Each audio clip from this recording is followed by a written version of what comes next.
But then that occurred to me when I purchased a set of oils. There were 3 of them. One set was medicinal, one set was relaxing, and one set was awakening. I didn't like the medicinal one because it smelled really medicinal. And although these are aromatherapy and essential oils, it wasn't about their life. So I didn't want to do the one that smelled medicinal. And then the other one was really, really light smelling. It had lavender and some other stuff. But it was very, very light. It smelled like I wasn't going to get an aromatherapy payoff. So I went with the Awaken because the scents are pretty citrusy. And they're all things that I would be comfortable dropping into my melting wax. Because I tend to melt wax more than now with oil drops in it more than I do just burning candles, for the same reason that I don't burn incense at all. Like when incense burn, I smell the smell, but the smell of the burning wood overpowers the actual fragrance, and it just gets in my lungs and chokes me up. So I can't anymore. I can't with incense.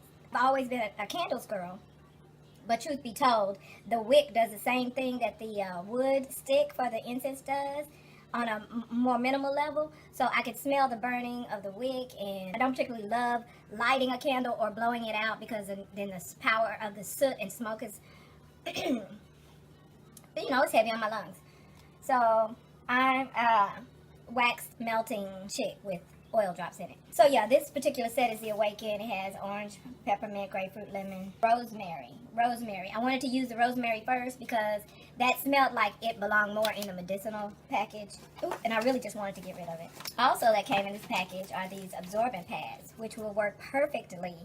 Oh shit, I'm doing a segment. I came up with a segment called the domestication of the tomboy, where I was gonna get my domesticity together, girl. And I haven't been documenting the different things, and I'm coming up with all kinds of little tips and tricks that even women who are already domesticated could use, that are like, oh girls, and even some of them are like, oh girl, I didn't even think about that. That's so practical. I'm going to totally do that from now on. So yeah, the series called the domestication of the tomboy. But let me tell you the idea that I have for these diffuser pads. I'm gonna call them diffuser pads. I have like a ton of warming types and scents of warming tarts. I have several boxes of the scented tea candles because I use those I have an actual lamp. It takes tea candles. It doesn't light anything, but it's really beautiful in the dark light. And also this most beautiful wax warming center. And this is what I'll do is I'll put the wax in here and it'll melt. And I leave the tea candle in its metal thing so I can just take it out and put it back in. And I don't know if anybody's ever suggested it to you. It ought to be a candle lover staple to cut the wick before you start, because you don't want any huge flame. First of all, you'll need a huge flame, so particularly with something like this. And in fact, this is why I wanted to show you this. So I guess I'm kind of balling out and brag. I guess not balling out because it was cheap, but I'm kind of bragging.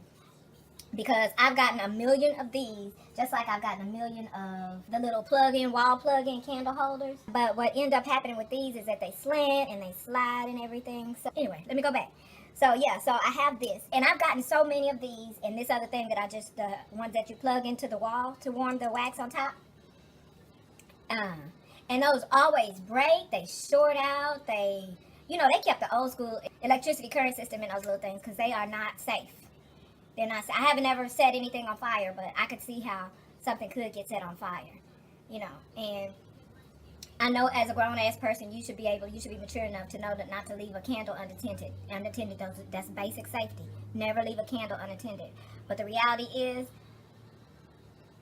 I'm probably smelling up the house to smell good after I do a good cleaning. So I'm probably gonna be all over the house, and the candles at some point is gonna be left unattended. So I'm gonna need to spend a couple extra dollars and use the higher quality merchandise. Which brings me to this. I know you've seen a lot of these. This one is particularly beautiful. I love the etchings on there. Isn't that pretty? So beautiful and homey-like. And I got this from a thrift store. And what I liked about it was every time I buy one of these, I stopped buying these. And I stopped really looking for them in a thrift store because every time I bought one, like I just described to you, the flame would be too lit.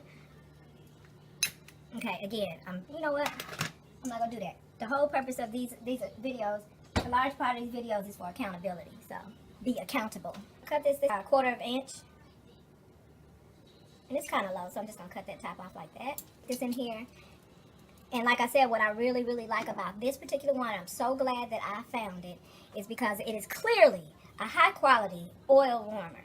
Because the inside, you can feel the inside of this, it feels like silk, which is an indication of it being fire retardant or resistant. Fire retardant, because I think that's a fun word. So you can tell, and there's no kind of soot or burning or anywhere or anything anywhere inside there. That's just wax that somebody knocked over when they were apparently taking out maybe a votive, because I only use tea candles, so I can only guess that they used a votive in the middle handle, which, in case you don't know, let me be respectful, is a larger candle than this, a votive candle. And yeah, so the whole reason why I'm boasting about this shit is because, boom, I don't think I need to say anything else. Now, for anybody that may be watching that is not a candle person, Yankee Candle has the monopoly on bomb quality candles. There is a difference. There is a difference.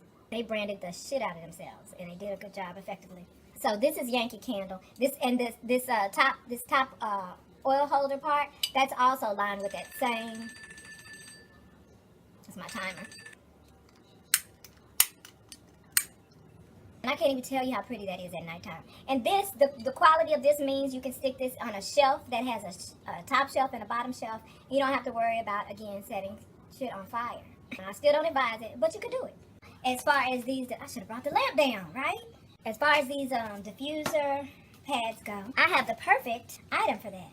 Now this happens to be an air freshener Swan. I don't know what it's actually called, because I got this like 8 years ago. Yes, I did say 8, bitch. 8 years ago at Family Dollar in some country hick-ass place, okay? So I don't even know if Family Dollar would still have this, or whatever dollar store would still have this. But what I found these to be were these. Ooh, this one still has the original. Okay, you can see what I started doing was getting my round cotton pads, and I would pour my essential and or fragrant oil on the cotton pad, and just put it in there.